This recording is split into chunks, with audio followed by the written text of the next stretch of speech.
Okay. I'm just laughing over a little bit of homework that I did that I should have done earlier. Here we are in the Prokofiev Sixth Sonata, and although I want to start today's practice mostly with the second movement, with starting on the second movement anyway, because yesterday I did a lot of arpeggio work from the second movement. I want to start with the thematic areas at the beginning and see what else happens. But I had promised myself a little research, which I always admonish my students about not doing when they don't do it, namely to look up terms that I'm not sure about. So I finally looked up the first movement indications at 142 and 146 called pugno, which means with the fist. And so there are circumstances in which you go, let's see, let me see if I, and so on. Now I can't attribute it, but my limited research, completely unattributed, indicates that someone quotes Prokofiev as saying, "This is to scare the grandmothers," which I thought was hilarious. But regardless, I'm feeling very Charles Ivesy with my ability to play this in the fist. And also, research indicates that not all editions have this, but I'm particularly delighted that this one does, because it's always empowering to do something a little different. One of the things I learned secondhand, I play the Bartók Second Concerto, for example, which is a tough thing, and there's places where you have to leap between G sharp and A, two G sharps and A's in the right hand very quickly. And someone who knew Bartók indicated that he played that by folding his knuckle over and playing that way. So, pretty cool stuff. Passed on by oral tradition, which is a lot of the ways in which we've developed expertise and understanding about how to play pieces. There's hundreds of years of piano and hundreds of years before that of keyboard experiences and insights and mistakes and prejudices and discoveries that get handed down in the apprentice-like way that we have learned a lot of our music, namely through one-on-one or one-on-a-few interactions, through explaining what we remember we were told by our teachers and the like. So this called pugno is just one interesting thing where it's one of the ways of doing something slightly unorthodox, but that works very well. It draws attention to itself visually. It certainly accomplishes exactly the right aim when you want to play 4 white notes. And there you go. So anyway, that's my research into the first movement. I've now written it down so that I won't ever forget, and it'll certainly leave a very sharp image. I'm now going to go where I said I was going to go, the second movement, and see what's cooking here. Whoa.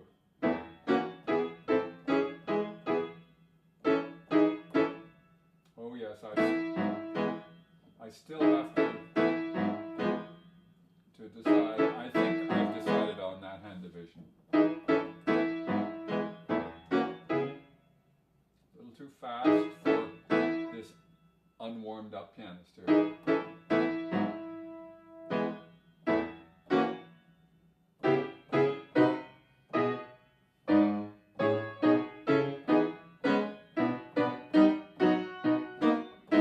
You know, it almost sounds as if I don't know the piece at all, but the fact is what I'm doing here is being sure that I inform myself that what I play I can take responsibility for.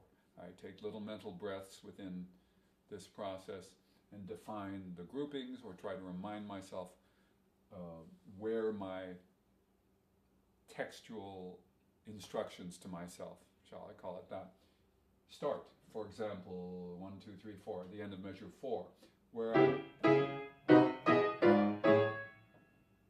there's a sense of grouping.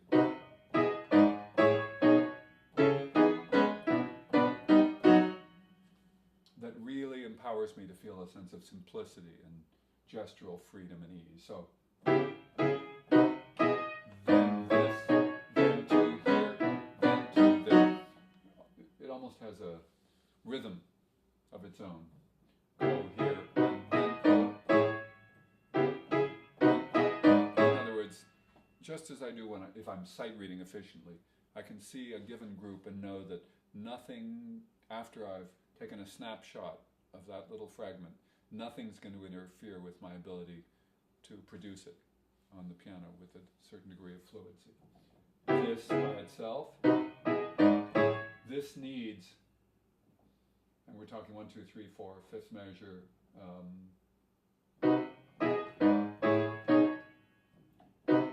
So I recognize the nature of that fluency. And then I build my confidence rather quickly if I find those chunks, if I recognize that there's a comfort to them. Left hand didn't move, but I moved it. So it's only allegretto. I'm not sure that that isn't quite a bit too fast. I know that's quite a bit too fast, but that's fine.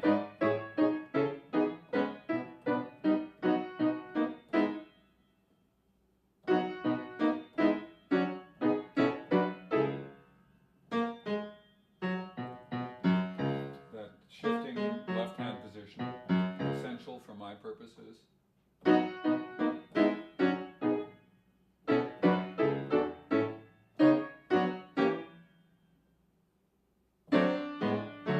That was a question of getting the note right, so I took plenty of time to make a carefully wrong decision. That's really a C sharp. But because I had scrawled a natural sign to make sure that I knew that it was a D natural,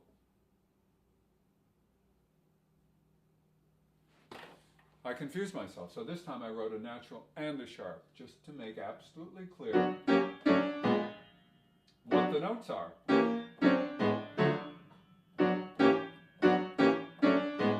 Also, the feel of it is so much nicer that way.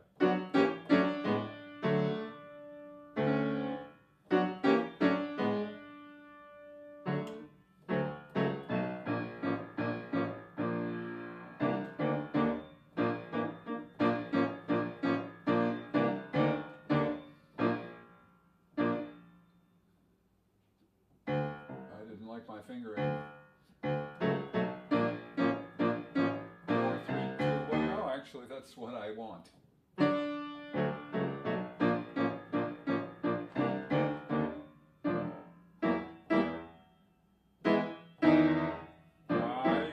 Things come back, you know, not immediately because they're not at the point of such significant reinforcement that they're stuck in here.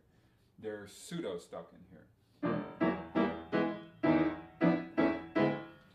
In other words, there's a sort of flood of almost good information that's stuck in there that requires little visual cues, reminders, and then those reminders remind me, for example, that in 15, the 3 B flats in my second finger, get those 3 chords to pivot around the B flat, and then there's a B natural, and then an opening up to a 9. So I remember having thoughts like that, and I sort of have stand-ins for the clarity of those thoughts that don't immediately come back, but slowly come back. That's why I'm reviewing. That's why we review. Okay, let's do that again.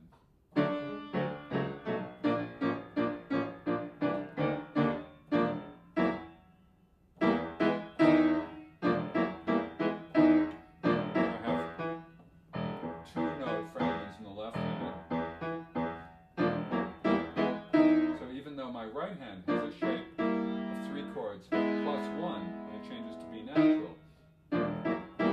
Rhythmically speaking, it turns out that the 2-note groups in the left hand are more defining of the overall gesture, of the overall coordination. That's something I didn't know till this moment. So I tried too hard to have my thinking guided by how my right hand changes, and not hard enough to feel the simplicity of the left hand gesture. Go figure.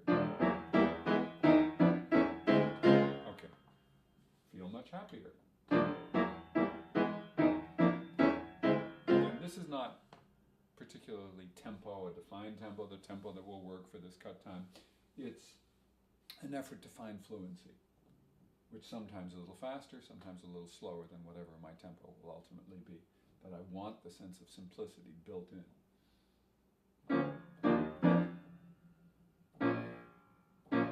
Oops.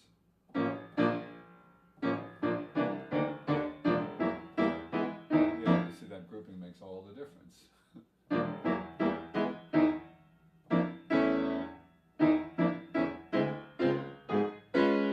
Nope.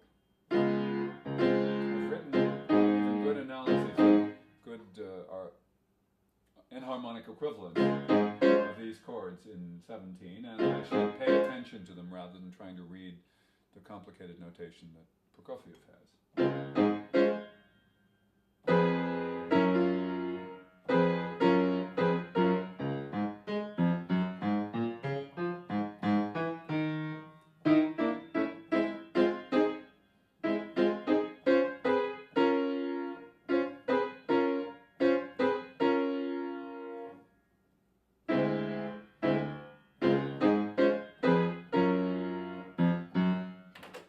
From the left-hand perspective, the left hand goes up here. I'm always finding it useful to invoke Sir Isaac Newton. One of my aphorisms is the first law of inertia in essence. Basically, that when you move in one direction, it's a whole lot easier for your body and conceptually as well. So when the composer changes direction, it's useful in your head to have grouped and physically to have shown that commitment. Like this 5-3-1, C sharp, G sharp, G sharp, and then followed by a low E sharp and a scale pattern. So if I think go to the thumb, then start again, it's significantly easier. Now the question is, should I instead be tracing what my more complex right hand is doing? But very often, hanging the complicated part on the simpler part works better.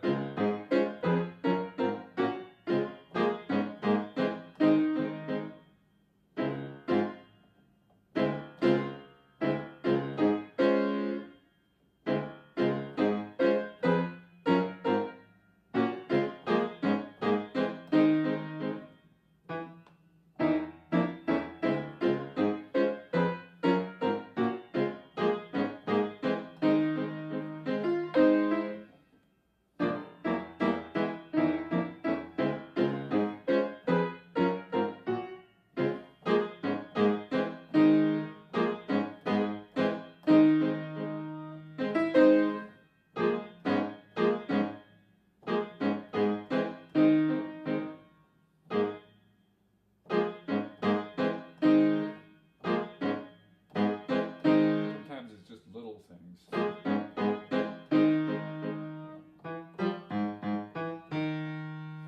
I didn't notate that there was a finger substitution, but there has to be. And then more. And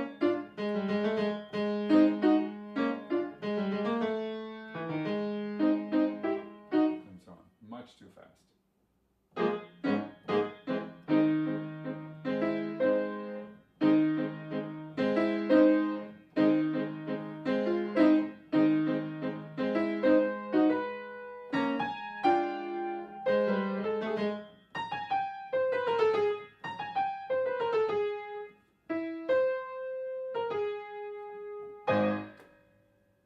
Wouldn't that be, well,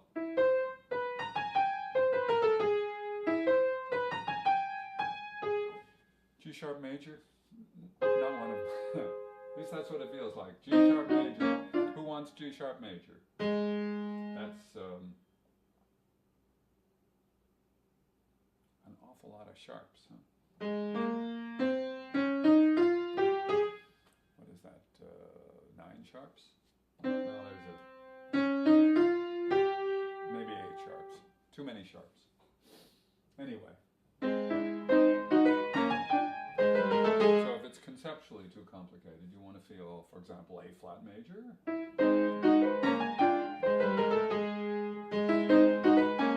Or at least have sense of the simplicity, the physical sense of simplicity. So you're not mired in theoretical complexities.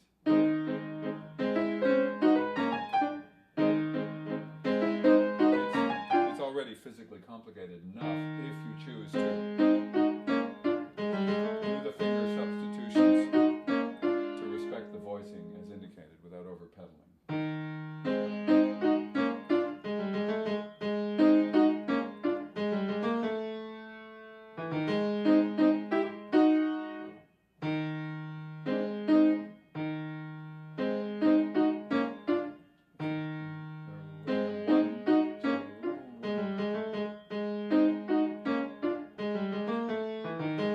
To remember that these chords are not written legato.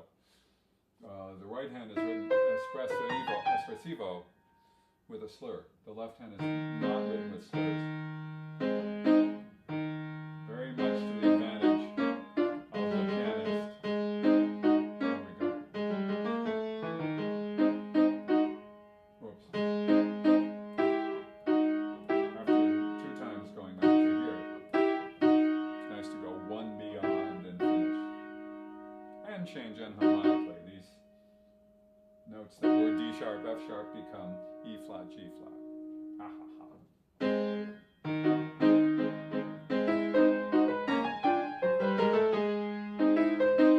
And for my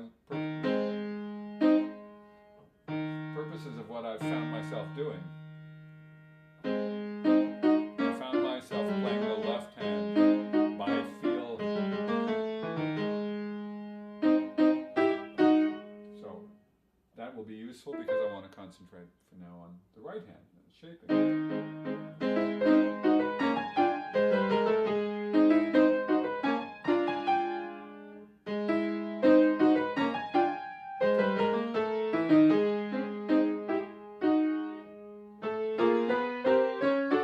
Remember that, yep.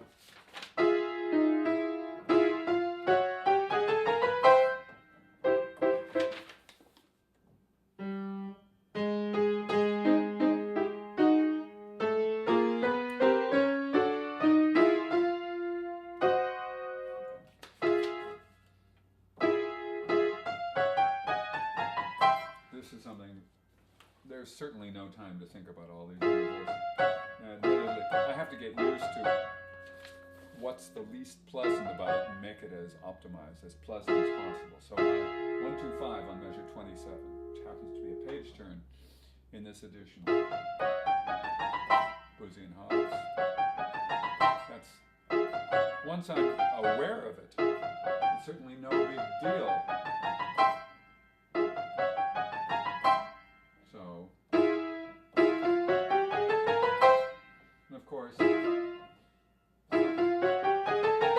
something I'm finding myself doing on camera is I'm trusting in memorized bits a little less than I otherwise would. I'm a little self-conscious of, good grief, will I remember? And since you, the camera, and anyone listening, become sort of my intimate, my friend, peering over my shoulder, I have to make this second nature, that it's no big deal. If it doesn't work, that's part of this process that I learn through ignorance, I learn through failing, I learn to improve, and that's got to be a part of it. People who are unwilling to take chances and to fail through exploring new pathways are not likely to learn new things. That's my belief. And in the case of practice, which really, for me, is a stand-in for all human learning, that, or at least much human learning, that an ability to accept what's not working and to shrug your shoulders and say, why not? That's a necessary part of having a healthy attitude. So, why I ended up with a fifth finger here, I've got to trace my path. I see. I just was on fourth. The question is, should I stay there?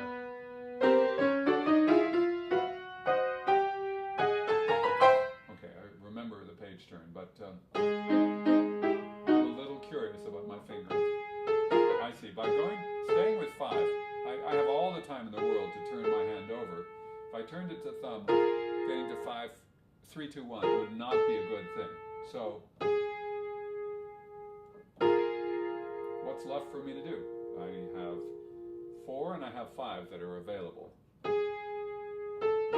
5 turns out to be, after all, the best one. Diminished. No, no, oh. Hadn't defined this well enough.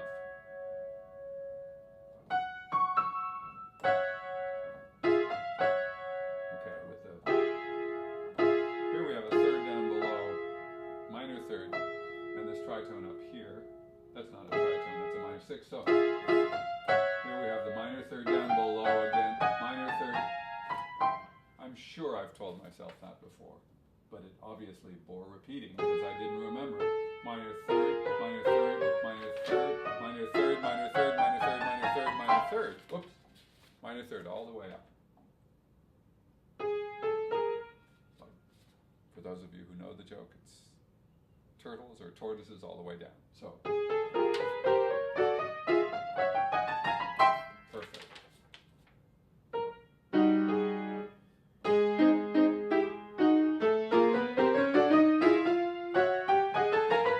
There it is.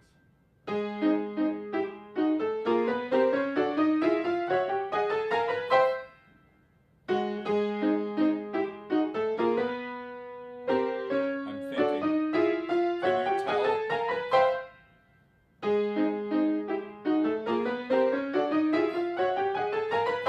So what if I were looking?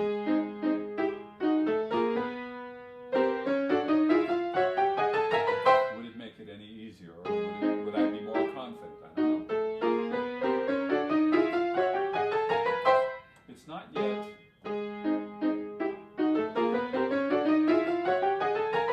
totally automatic. For that, I'll need some more repetitions.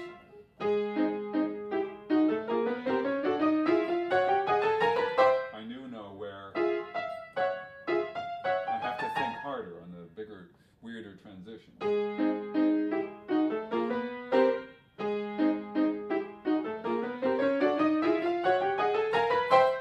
Okay, on I go. Forge.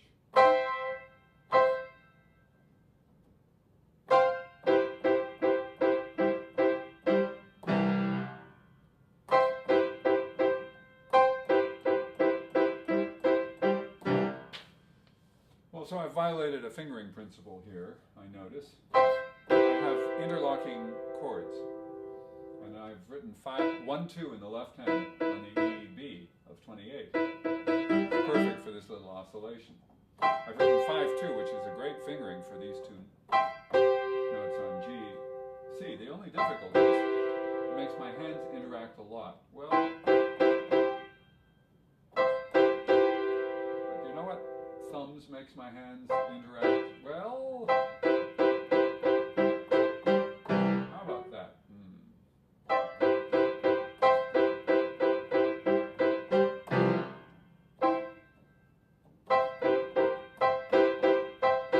Yeah. In this case, I'm going to be bold. I'm going to erase my previous fingering because it speaks to me pretty strongly. If you've viewed any of these videos, I change my mind a lot. Some of the time I leave parenthetical fingerings or choice fingerings when I feel there's an arbitrariness to the fingerings. But I found right away, and of course, that didn't disturb me at all that time. But going to 1 and 2 in both hands means that the hands are as separated as they can be. Of course, I could also cheat, and I could redivide everything. I could, instead of playing overlappingly, I could play.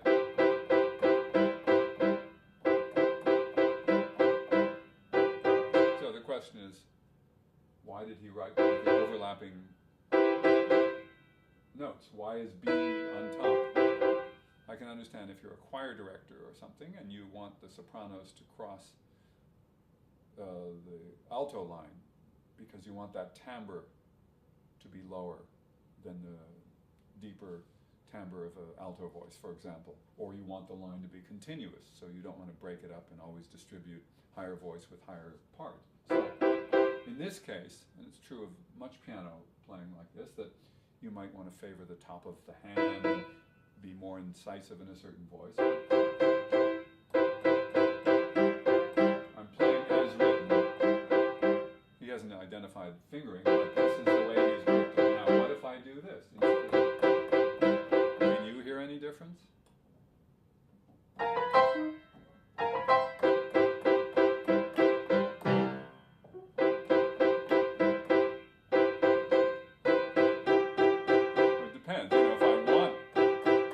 Choose any of those four notes, no matter how I finger it, to be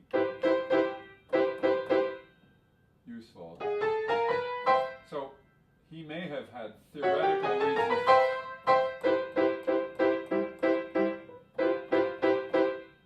I'm just going to double check. I am a huge fan of redividing. If it helps, for those of you who, for example, play the Rachmaninoff C-sharp minor prelude, a lot of people play that. Big-handed people tend to use the overlapping fingering. Small-handed people don't have to play more than octaves if they just rearrange things. Doesn't change the notes at all, and it may change what part of your hand. It will change what part of your hand plays what part of the chord, but it doesn't change the notes, the pitches you're actually producing.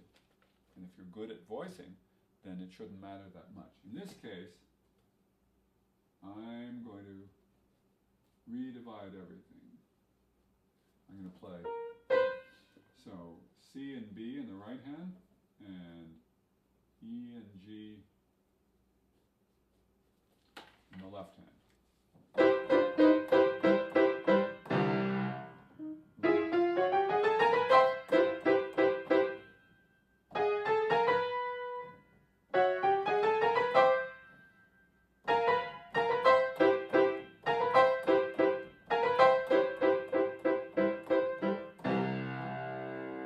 Have fun with those. We're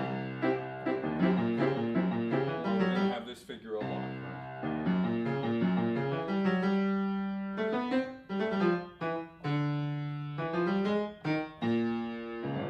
right? And into the arpeggio section. Some of what I'll call Prokofiev circus music. And why not? This is a scherzo. Identify this section to them. It just says allegretto, but this is the spot in a four-movement sonata where you have a more entertaining movement.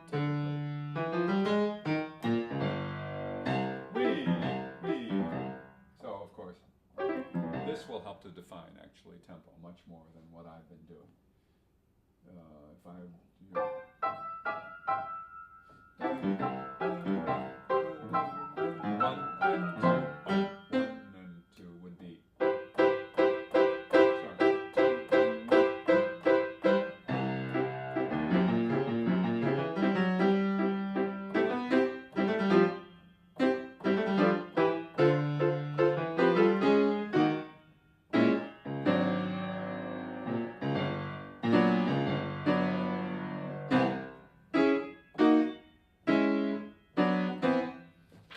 Just so I know, just as a reinforcement, I'm going to write B minor, that chord.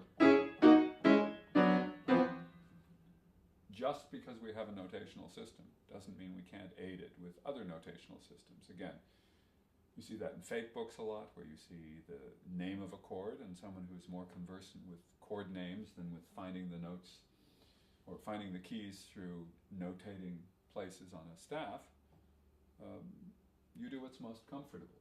And when you have a mixture of vocabularies or languages available, it doesn't hurt to be bilingual.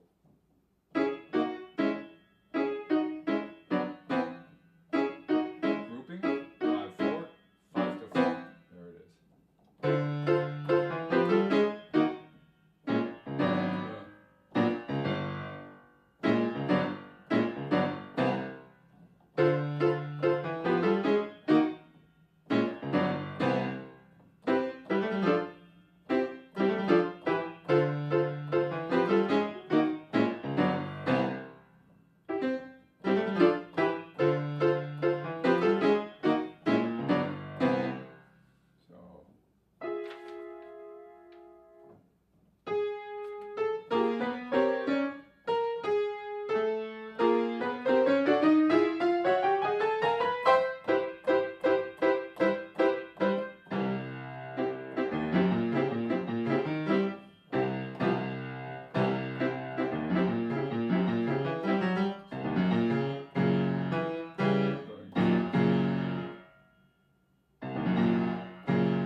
styles of thirds and what kinds of thirds there are. So by defining them in terms of their quality, it's just easier to remember. And then it gets very C major.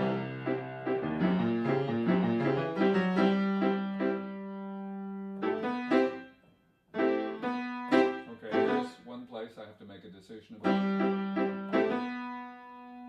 The left and the right hand, both, they converge on middle C. So the question is, do I just keep playing the right hand? Do I bother to play both hands? It interferes to play both hands. I'm going to make a choice.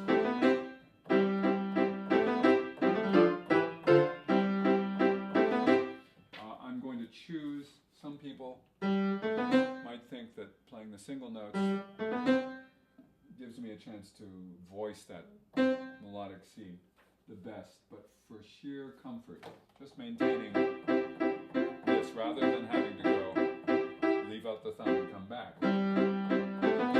Now what I can do is remind myself that that thumb is melodic, so I give it a little more momentum.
Convinced that that's not a little too fast, but we'll see.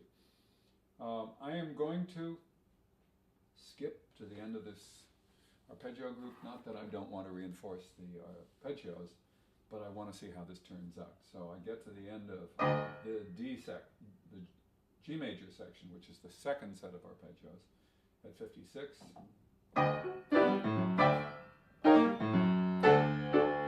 here I am on D.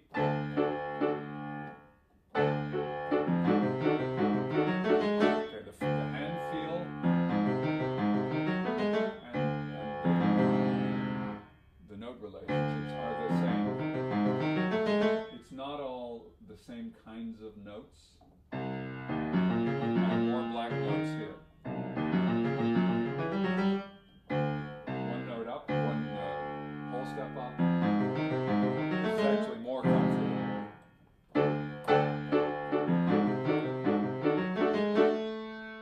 Easy enough. Okay, this is something I haven't reviewed in a few days. So it's one of the things I'm doing today, finding these linking passages. Just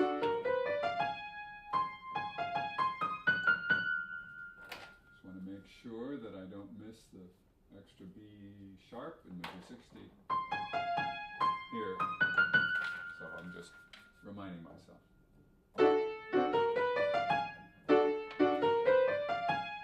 That's the surprise. I have the diminished chord, then the B sharp.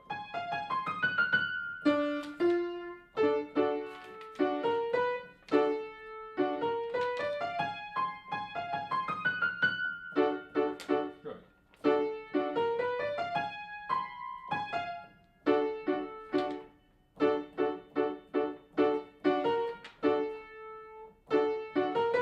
Yeah, it's important, I will notate, to make sure that the dotted note, the dotted A in 5789 is held. If it's held beyond the reiterations of the chord, which is what Prokofiev indicates, 1, 2, 1, 2. And if I pronounce it. That helps. It's both it's sustaining power and a little bit of presence are both useful.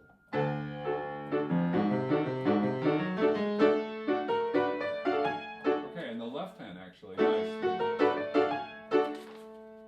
maintains the reiterated D major, but then changes the chord on the downbeat. So.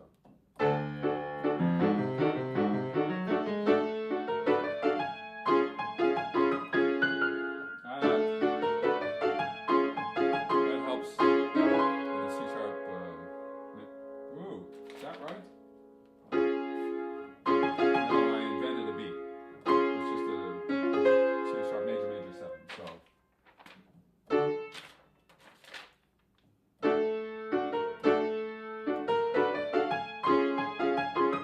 That's good. So.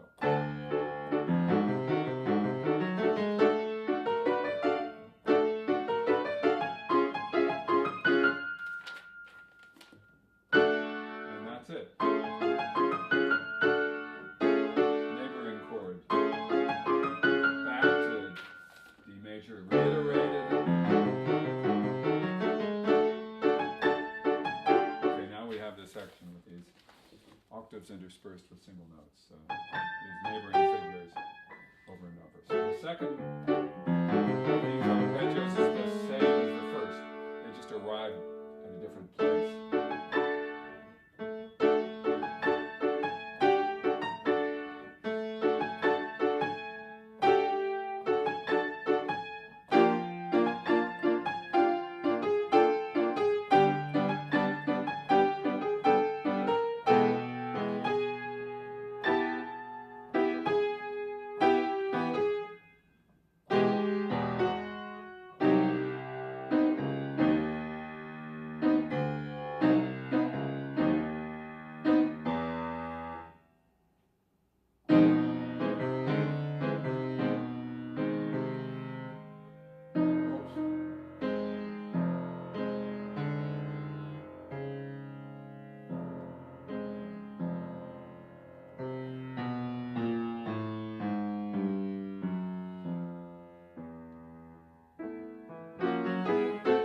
Okay, and then this new,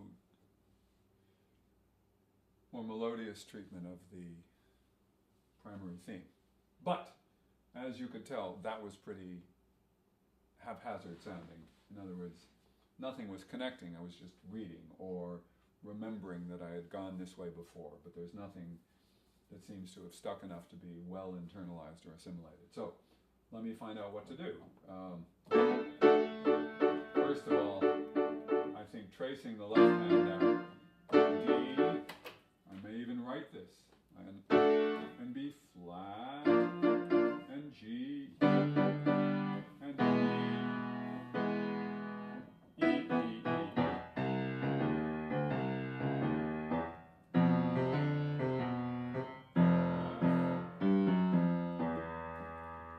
E, and we're actually back to E major. So,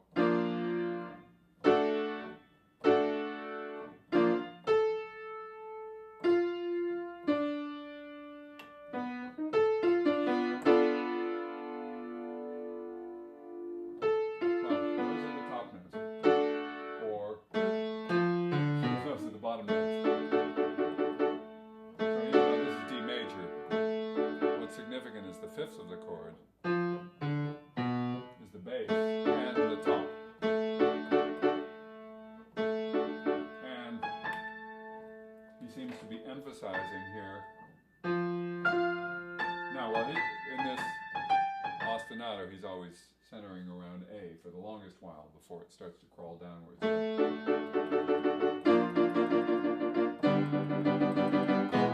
And then stuff happens.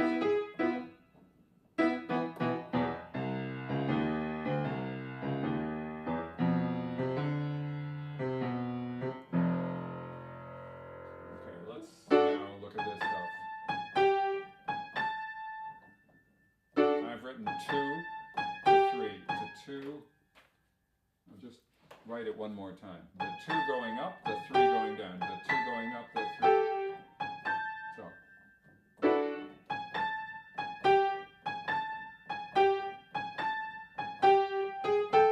At the end of the first phrase, the oscillation changes. This is the third.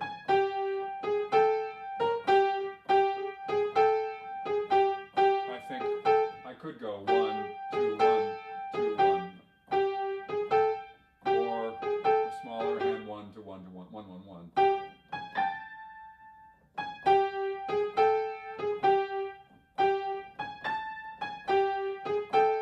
Yeah, for me it just reminds me of the melodic shape to go 1 to 2 rather than 1 to 1. And it's not a discomfort for me, so it's no big deal. And the second time, it goes up, ends up on the 7th.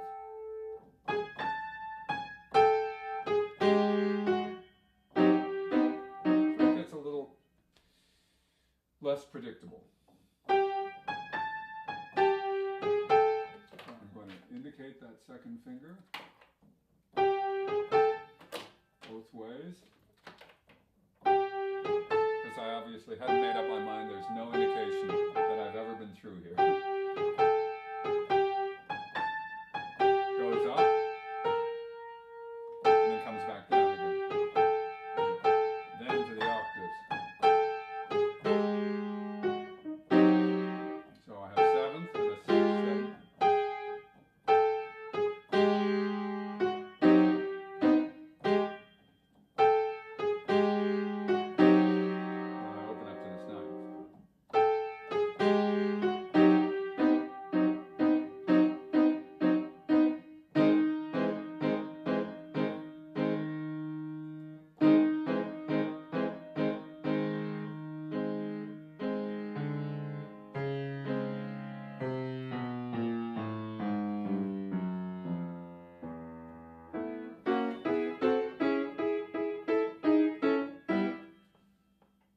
Yeah, that G natural circled as being different, and it's very significant. It just sort of jumps out at you. Anyway, let's go back. Go up and come back down. 7th that way.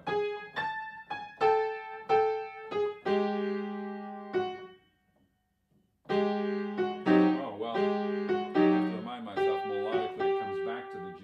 I was planning on going down.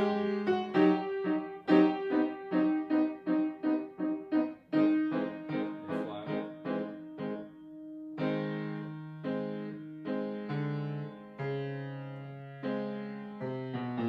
Okay.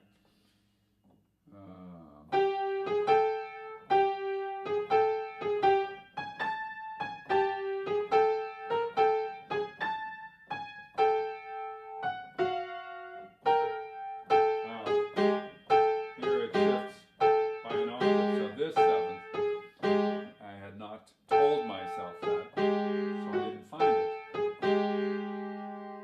And then I had told myself about returning to G.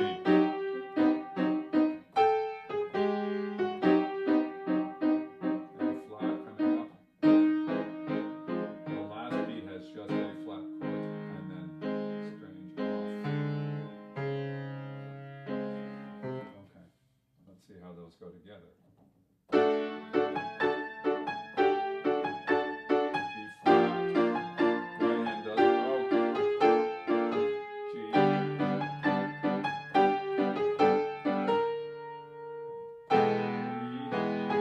Here's where I've written sostenido. Why? Oh, I see. Because he wants the held E. What happens if I use the damper?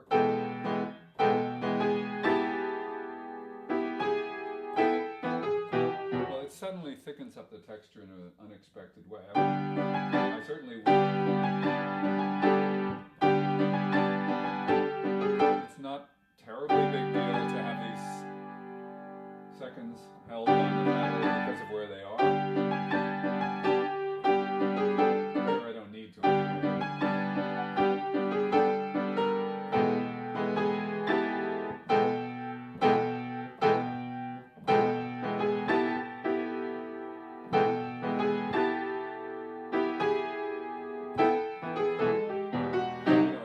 possible that I'm complicating my life a lot by putting so many sostenuto pedals in, but it's not complicating the texture. I really like the leaner texture with an opportunity then to color sounds with the damper pedal as I see fit, as opposed to having washes of color imposed on me by the fact that there's no other way to sustain those notes that Prokofiev indicated. So,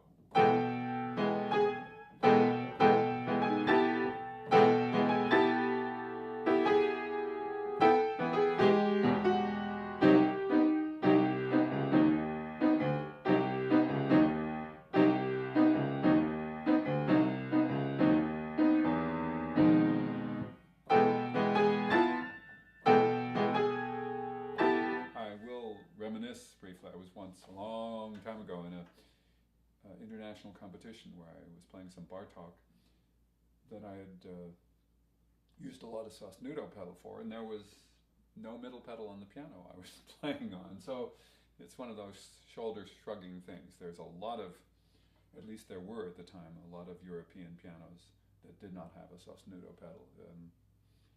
And this is true in North America as well, and probably in other areas of the world. There are plenty of pianos that are produced, especially non-concert pianos, but sometimes really fine concert pianos for which the sostenuto pedal is just not a consideration. I happen to like it. It adds an extra little bit of versatility.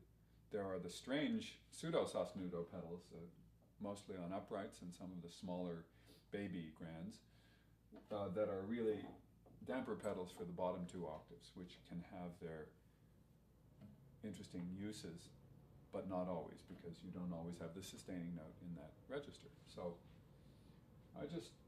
I'm looking for ways of using it when it makes it clearer for me, and I'm willing to put up with the extra work and concentration, sometimes extra gymnastics.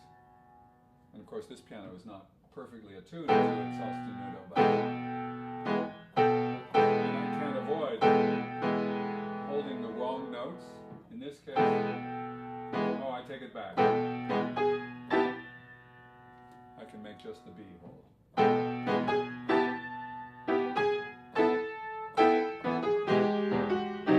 let's see if I can.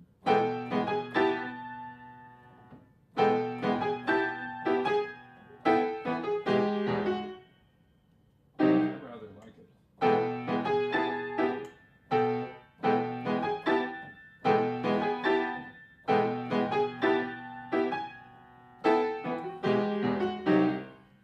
Indulging in riskier behavior, so I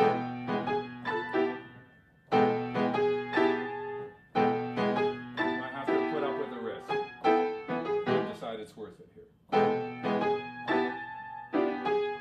Off. I also have to know to get off.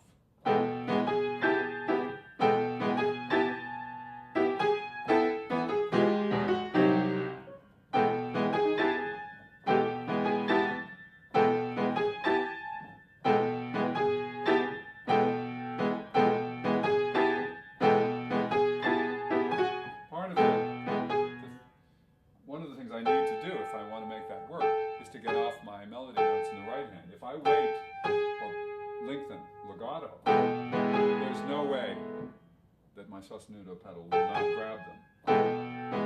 I have to have that moment of space where only the E is sounding.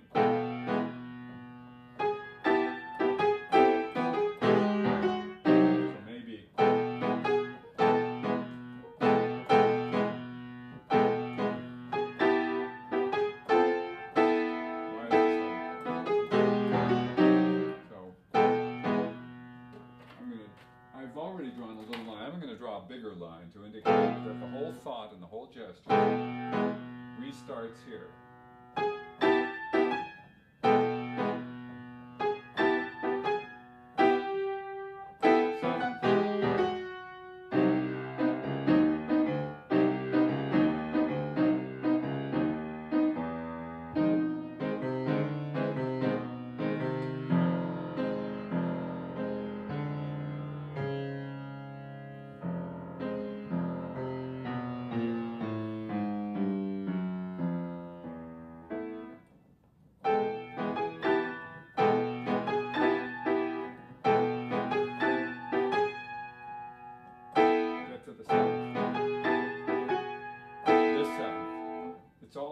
notes, so there's nothing really to grab. I just have to remember where I'm heading and to make my hand feel the same way it felt when it left these notes in the first place, the A and G of 69. So that's it.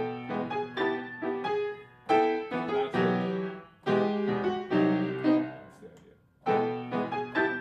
Make it memorable.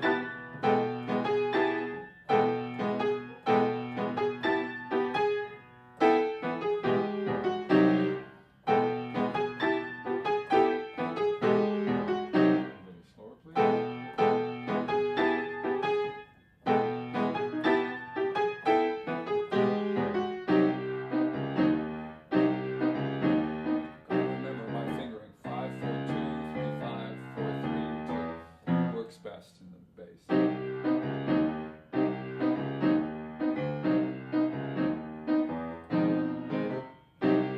It's forte. And a little more balance, please. And that shift, I'm putting up with letting go of one hand position going to another, so I have to be aware of where I'm heading.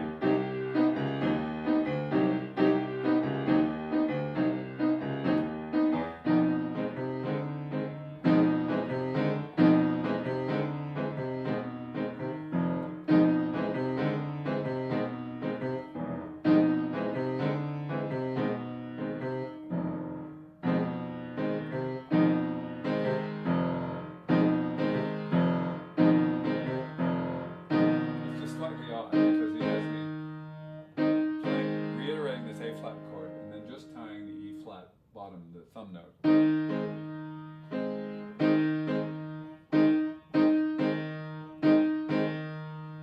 Because I'm going to reiterate the A flat and C later. So, off. There we go.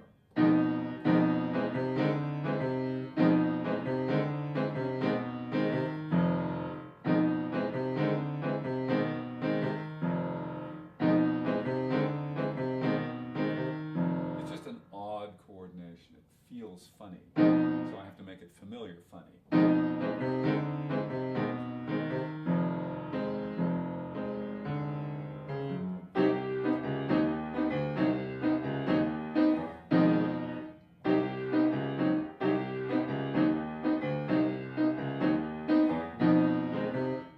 got to remember to oscillate between E flat and E.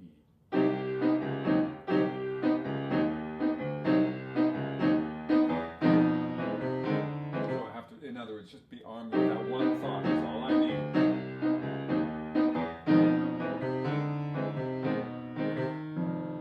I don't want to yip. I have to treat that reasonably.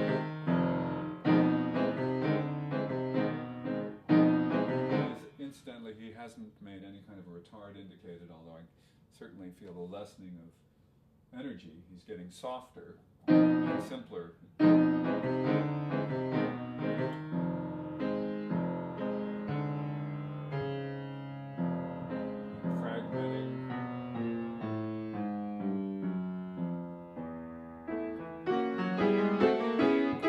Okay, here we are at 79.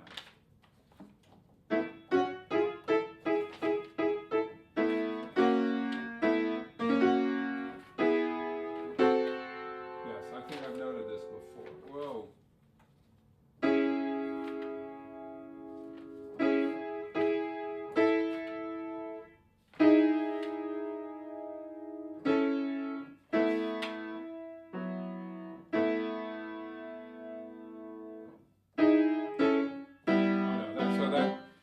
That G natural, I don't know why I didn't trust myself. I wrote that the G natural is different. Up to that point, even though the hand distribution is very different, these sonorities are the same, and then you can hear how glaringly different that G natural is. Meanwhile, the counterpoint is, of course, dramatically different. At the beginning,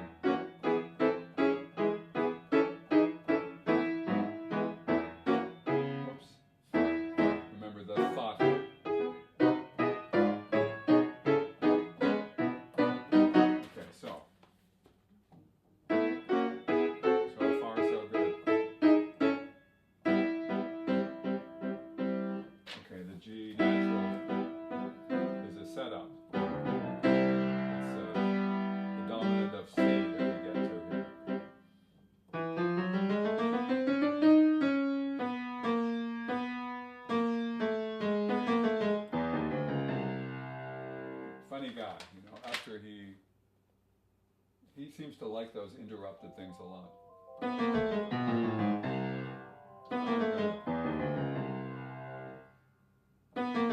He has a scale that he breaks, and 1.5 octaves later he rediscovers himself. He does that with his arpeggios, and elsewhere he's done it with a right-hand scale as well, as I recall.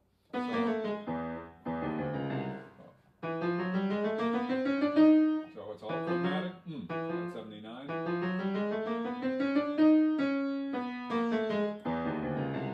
The little diatonic here, whole step at the top, chromatic, and chromatic again. So.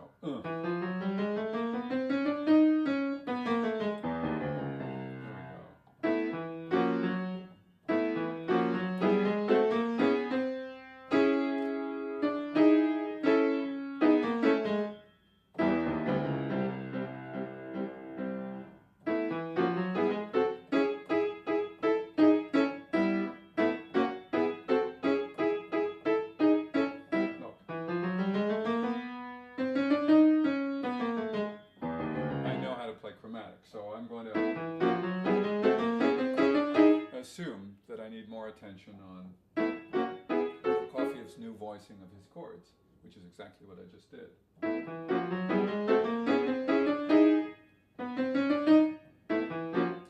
had a fancy fingering up here. I went 3, 1, 2. Let me see if I remember that while not looking.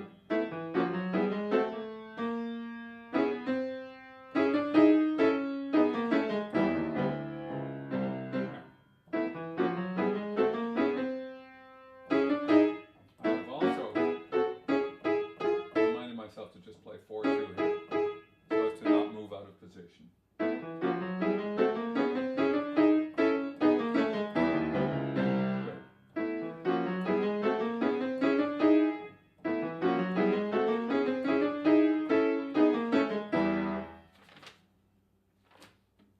The only articulative difference that he's written, well, he's written the left hand with a slur, and then a series of slurs there. The right hand, the only difference from the beginning, unexpected to me, is that there's no dot, so it's no longer this.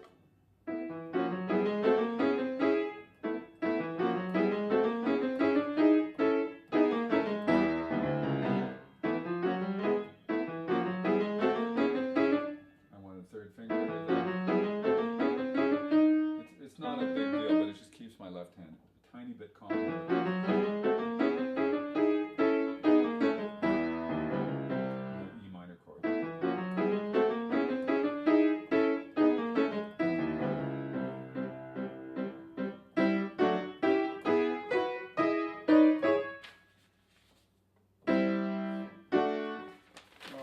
It's worth looking over. So I had a G natural here.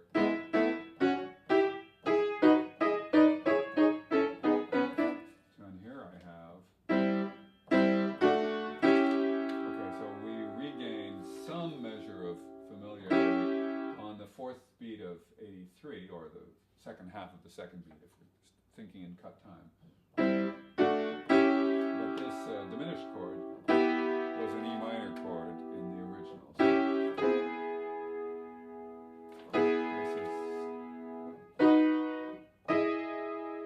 This is straight.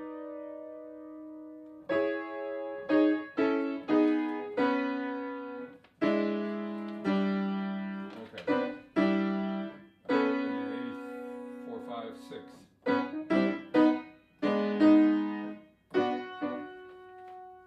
It's different, and I've written different. Let me see what happens in 87. B major here. Well, that's a significant difference. It was B major in the original. It's B minor in this version. So it's much.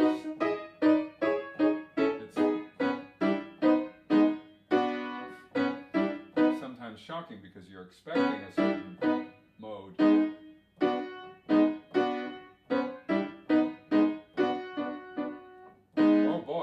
Oh no, that's right.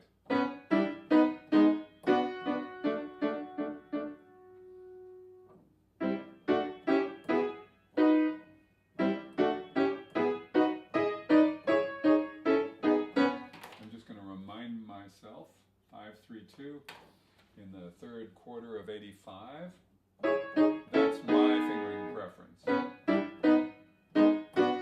I'm not going to extol its virtues for all of you. It's grabbing a first inversion with one black note in the right hand. That's a standard thing for me.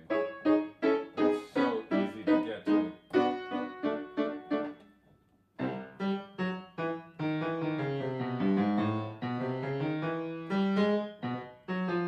That's obviously a lot busier than it was in the original, which was all quarter notes.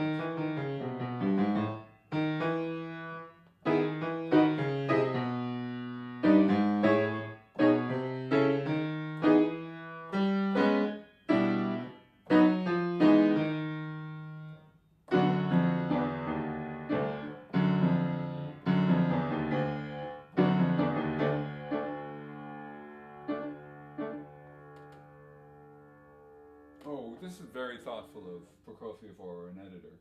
In 88, he has a little courtesy accidental on the tied D, because there was a D from the preceding measure.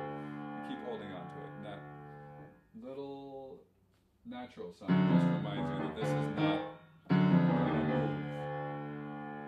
I think it's a courtesy accidental, because usually if it looks like a tie, you don't change the pitch.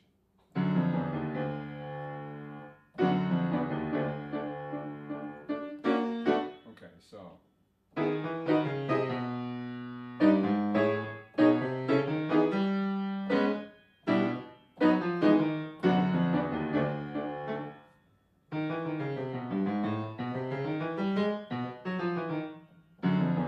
Taken on its own, it's readable.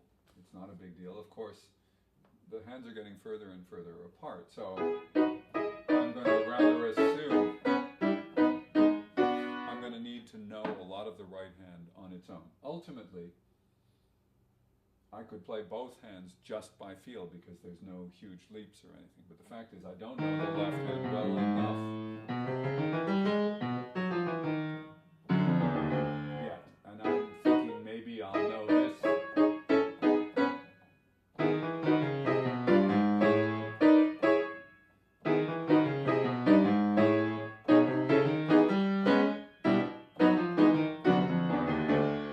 Shift is the most consciousness needing or consciousness dependent motion. In other words, I can't just pull that out of a hat, and I certainly can't say to myself, oh, what a comfortable gesture. It's not. It doesn't mean I can't optimize it.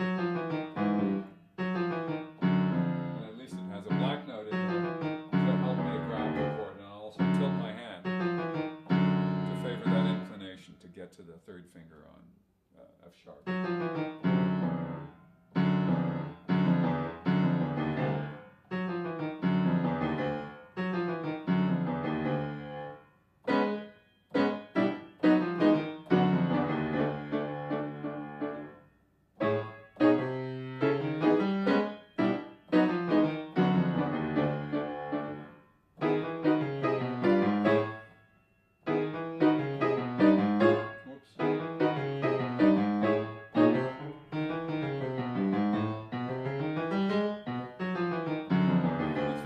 That until here, which is a little squishy, the sensation in the left hand of all this figuration is rather pleasant. Choreography is fun to execute. Here it's not so fun because I'm stuck to the thumb D. But again, the word is optimized. You don't. Not everything feels fantastic, but you can make it feel as fantastic as possible under the circumstances. I have to think, deliver my hand to the fifth finger. I let my arm do most of the work.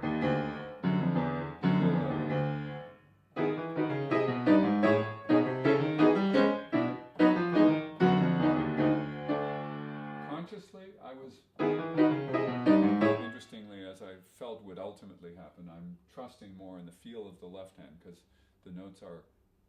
the keys are under the hand. The right hand, I'm constantly moving to find keys. These things shifts tend to feel as if I can get a whole cluster of notes through time, or a cluster of keys, right under the hand.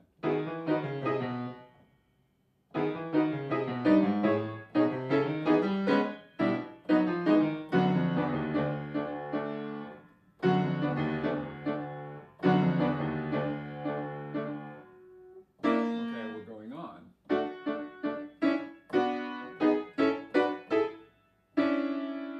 That's correct. Lovely cluster.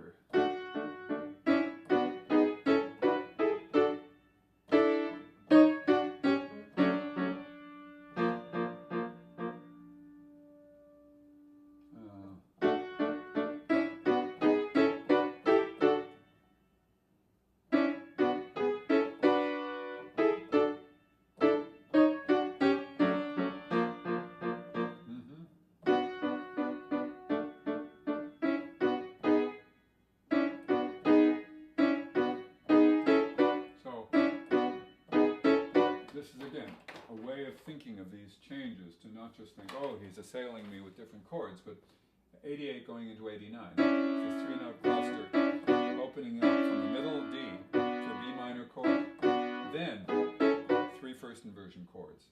Initially, I was trying to define the relationship of this B minor to this G sharp minor chord, and it's not needed, because the grouping is much more natural when I have the three first inversion chords grouped together. So this to this to this, and then these three. And then go here, and then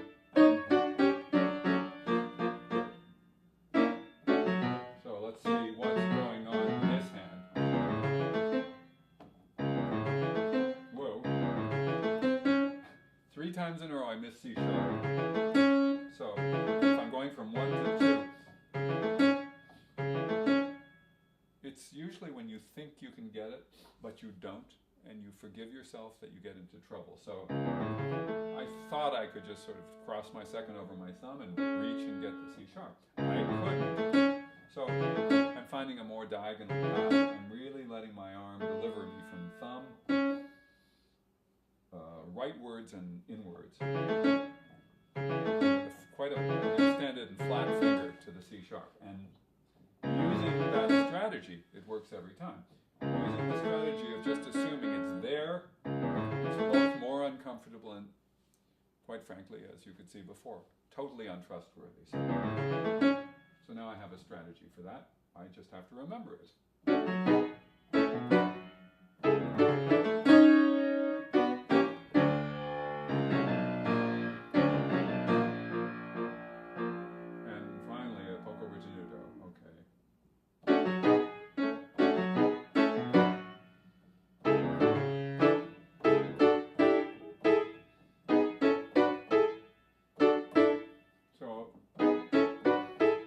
For is just a slightly memorable fingering. This was easy.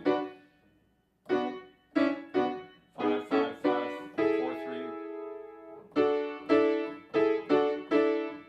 Going 4, 3, 1, 4, 2, 1, and then 4, 2, 1. It's just really ungainly. So the most comfortable D, E, A would be 1, 2, 5. And the question is it worth it to shift my hand? Yes. I've got to use the standard fingering because the comfort wins out over a linking fingering. In other words, going 4, 2, 1 would link these 3 positions better with one another, but it would be so much more uncomfortable that it's not worth it. So that's always the balancing act. Yes. Go to comfort. It's also a point of arrival, which I'll indicate with a line. Go to here, and then go on. Nice. It's also useful, that's the point at which I get to my C sharp in the left hand. All right.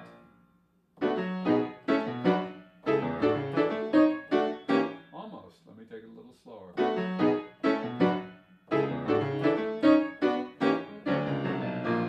It's falling into place.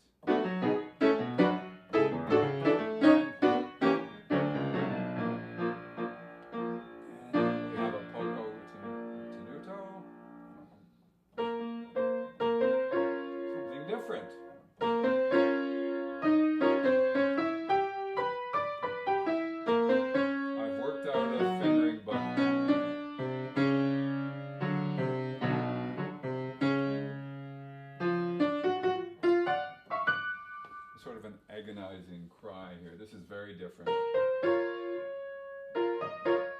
Just a reminder from Prokofiev, this is not all fun and games. It seemed like fun and games, but this is after all a war sonata. And there's hidden agonies, sometimes rather overt agonies. And here it comes in unexpected. Again, he does often this transformation of diminished into minors or beyond. We have a minor seventh on top. It starts off feeling diminished, then we get a major third. So it's, there we go. Nice chord.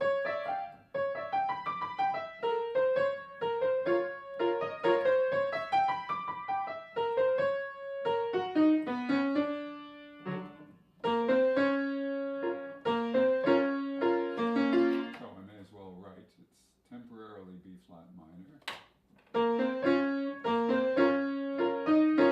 Although he's just changed the key signature. It's funny, when we arrive on B flat major, we transform to B flat minor, and he's written no key signature, or he's eliminated the 4 sharps we had a moment ago. So something is in the offing, but it's certainly not indicated by all of these accidentals, or at least the key signature is not signaling us well. It seems to be right now a convenience key signature.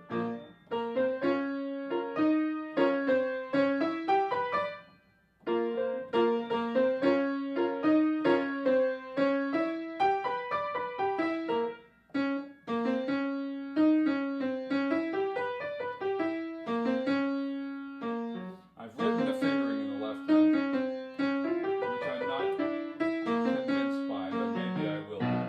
The right hand is very comfortable.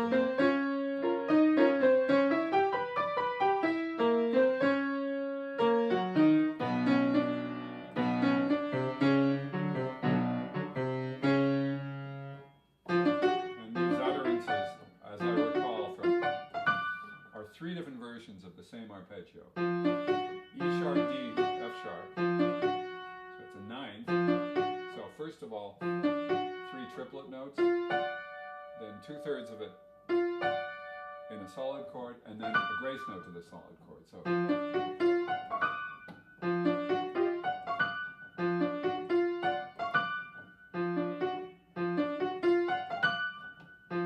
I've written 1, 5, 3. I could go 1, 2, 2, 4. But I think 5, 3 works.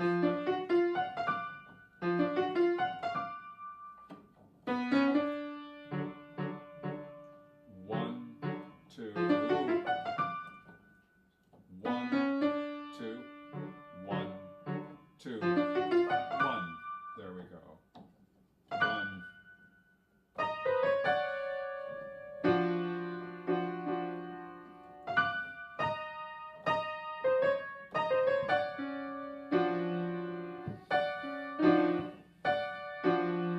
Okay, for me, that chord, E sharp, D, F sharp, is best done with 5, 4, 1. The spacing, the third on top, is hard for some people with 5, 4, but 5, 3 is a much bigger stretch for me, and going 5, 4 makes my hand actually feel more neutral. So that's a personal idiosyncrasy.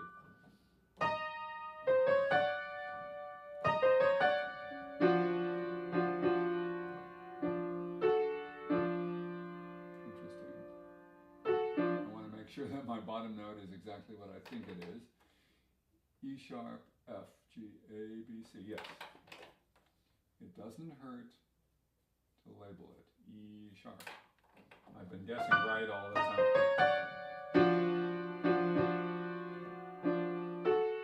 All right.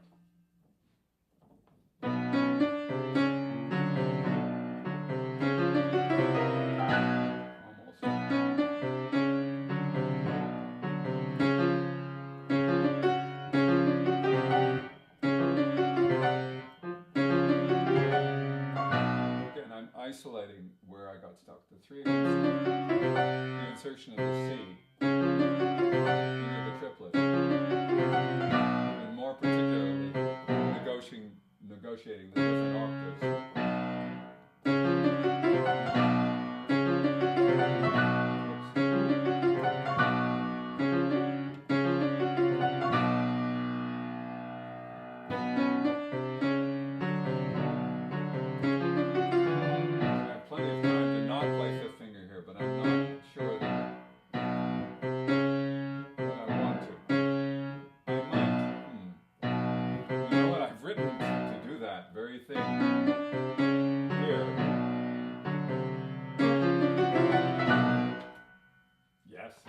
Yes.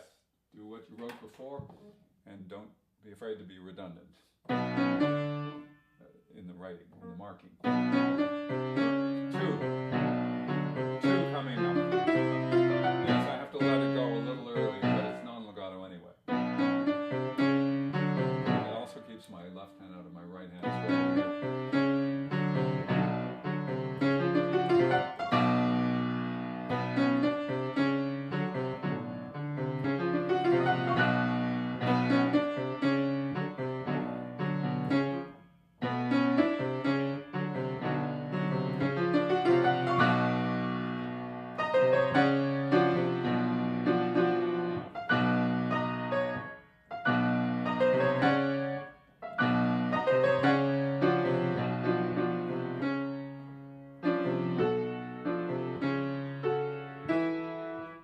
So weird. Oh, okay, there is the linear approach to the E.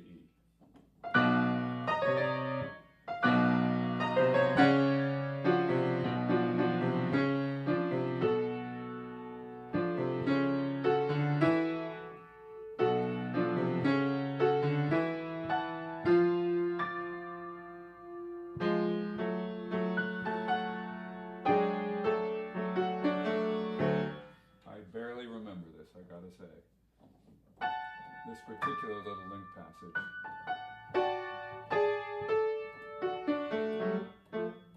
I've been here, I can see my marks, but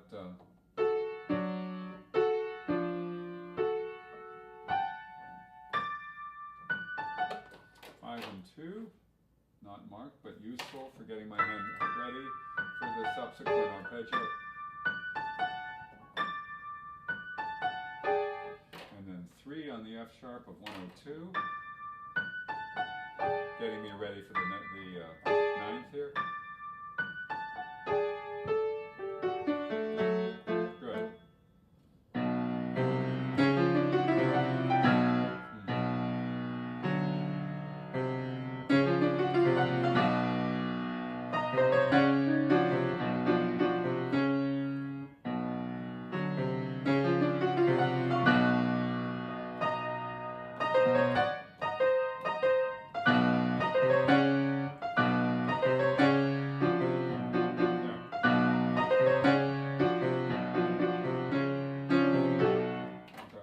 Myself of the 1 and 2 to make this oscillation easy. 2,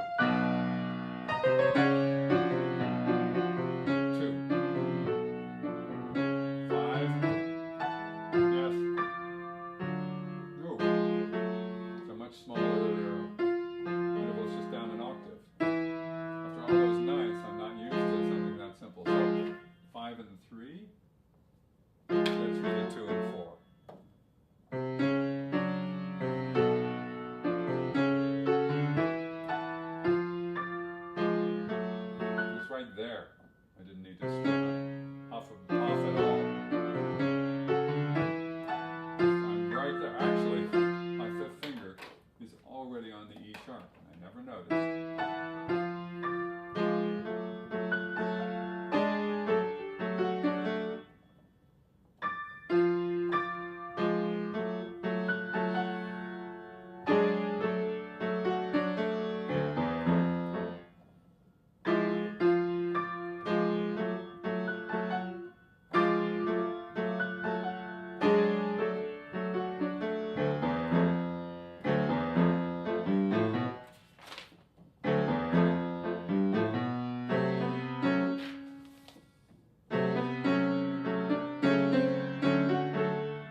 of stuff happening here. Holy mackerel.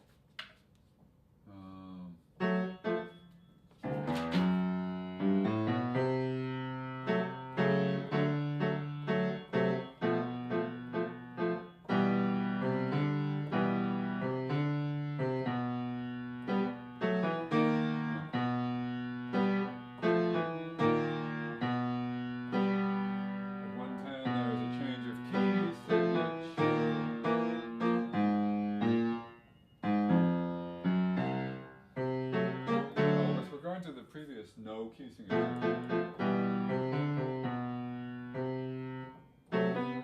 We really don't touch on an C major or, well, there's a little bit of,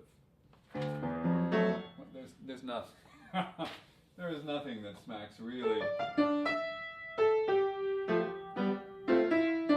maybe a tiny, tiny touch of C major in the no key signature section. So I've got to just get used to what's going on here.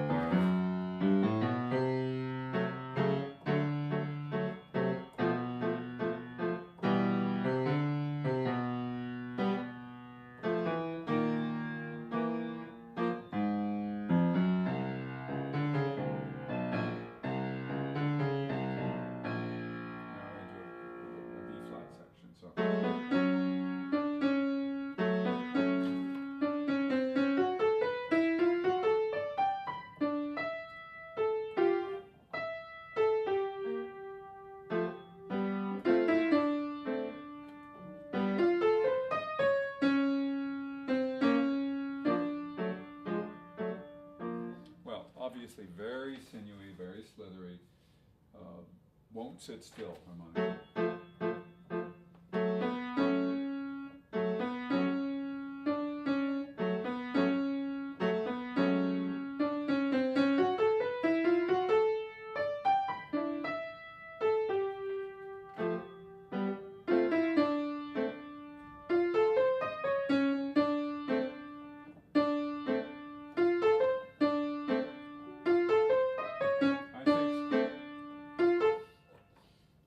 Change finger here, 3 to 1 on 109. It just makes for a more convenient arpeggio figure.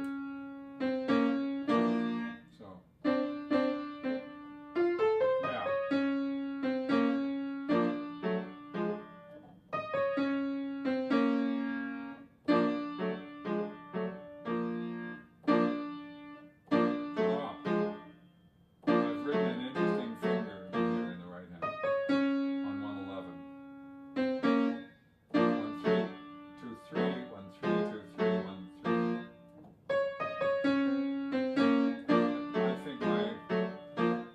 Experiment was, it feels fun, so I'm going to do that. Go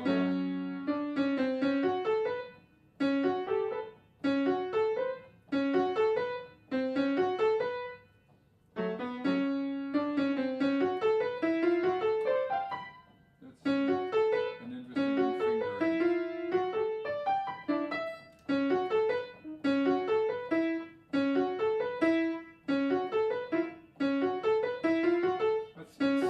Busy for me. Okay, call me crazy. I think we underuse our fifth fingers a lot when we can use them passively. I think they're not very good used actively, in other words, pushing hard on them, articulating them individually, but when they reinforce a comfortable hand position, it's really nice. So in 106, I had written the pickup being 1 and then 2, 4 for C sharp, F sharp, and then 1, 3, 1. There's a lot of busy twisting and turning. Now instead I'm going to be using 2, 4, 5, finishing off the F sharp minor chord, and just letting my arm deliver the 4th to the B. And then I can think that the 4th really, in a way, belongs to the subsequent E.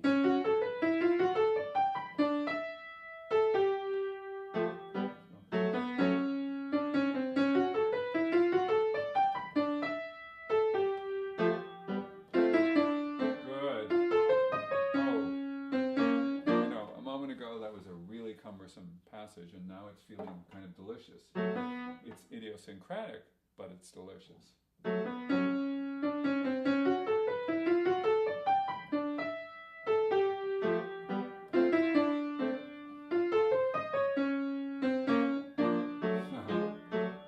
Pleasure. Good.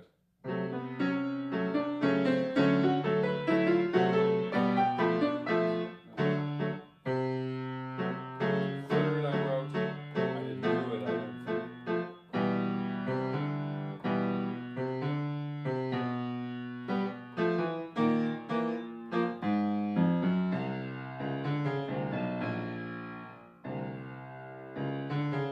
One of these crossed over fingers, or crossed fingers.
When you're doing two things at the same time, you always have to choose what you're going to be concentrating on, and if you just let it assail you, you're concentrating on nothing. And the distraction factors in. In other words, what could be well concentrated on is being distracted from by something else you're trying to do. So both of them get short shrift.